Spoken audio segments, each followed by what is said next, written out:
മലപ്പുറത്ത് ഒരു ലേഡി അകപ്പെട്ടു പോയ ഒരു കുഞ്ഞു സ്മഗ്ലിംഗ് കേസ്. അതിൽ നിന്നാണ് ഈ സിനിമ ഉണ്ടാകുന്നത്. ആ എലമെൻറ്റിൽ നിന്നാണ് ഈ അഡ്വക്കേറ്റ് സുഹൃത്ത് ജനിത്തിനോട് പറഞ്ഞ എലമെൻറ്റിൽ നിന്നാണ് ഈ സിനിമ ഉണ്ടാകുന്നത്. ഡയറക്ടറോട് ചോദിക്കാൻ, ഇപ്പോൾ ജനിത്തിൻ്റെ ഒരു മൂവി കണ്ടിട്ട് ലൈക്ക് മറിയം വന്ന് വിളക്കൂതി, ഞാൻ ടോട്ടലി ഡിസ്കംബിലിറ്റഡ് ആയൊരു സിറ്റുവേഷൻ ആയിരുന്നു. കാരണം എനിക്ക് പ്രോസസ്സ് ചെയ്യാൻ പറ്റില്ല, കിളി പോയ സാധനം. പിന്നെ കുറേ കഴിഞ്ഞിട്ടാണ് എനിക്കത് മനസ്സിലായത് എന്താണെന്നുള്ളത്. അപ്പം ഇങ്ങനെ ഒരു സ്റ്റോറി പറഞ്ഞപ്പോൾ അതിൽ നിന്ന് ഭയങ്കര വ്യത്യാസമായിട്ട് വളരെ ലൈറ്റായിട്ടുള്ള ഒരു സ്റ്റോറിയാണ്. അപ്പോൾ അത് എന്തുകൊണ്ടാണ് ചെയ്യണമെന്ന് തോന്നിയത്? അല്ല, ഇത് ഞങ്ങളൊരു ആന്തോളജി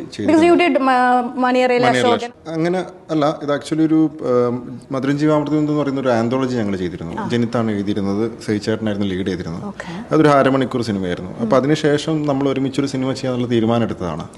അപ്പം സഹിച്ചേട്ടൻ ഓൾറെഡി പറഞ്ഞു നമുക്കൊരു കഥ ചെയ്യാം. അപ്പം ഞാൻ ഓൾറെഡി ജനിത്തിനോട് പറഞ്ഞിരുന്നത് എനിക്ക് ഇങ്ങനെ ഒരു കഥയിലാവണം, അപ്പം ഒരു ലവ് എലമെൻ്റ് ഉള്ള ഒരു സിനിമയായാൽ നന്നായിരിക്കും, കുറച്ച് പോസിറ്റീവ് വൈബുള്ളൊരു സിനിമയാവണം. എന്തിൻ്റെ അടിസ്ഥാനത്തിൽ ജനിത്ത് ആലോചിച്ചുണ്ടാക്കിയ ഒരു കഥയാണ്. അപ്പം നവാസ്കിനെ കൊണ്ടുവന്നതിൻ്റെ കഥയിലേക്ക് ഇതിനെ കണക്ട് ചെയ്യാം. ശരിക്കും അജേഷ് എന്ന് പറയുന്ന ജനിത്തിൻ്റെ ഒരു സുഹൃത്ത്, ആളൊരു വക്കീലാണ്. അപ്പം മലപ്പുറത്തൊരു ചെറിയൊരു രസമുള്ള കൗതുകമുള്ളൊരു സ്മഗ്ലിംഗ് കേസ് ഉണ്ടായിട്ടുണ്ടായിരുന്നു. മലപ്പുറത്ത് ഒരു ലേഡി അകപ്പെട്ടു പോയ ഒരു കുഞ്ഞു സ്മഗ്ലിംഗ് കേസ്. അതിൽ നിന്നാണ് ഈ സിനിമ ഉണ്ടാകുന്നത്. ആ എലമെൻറ്റിൽ നിന്നാണ് ഈ അഡ്വക്കേറ്റ് സുഹൃത്ത് ജനിത്തിനോട് പറഞ്ഞ എലമെൻറ്റിൽ നിന്നാണ് ഈ സിനിമ ഉണ്ടാകുന്നത്.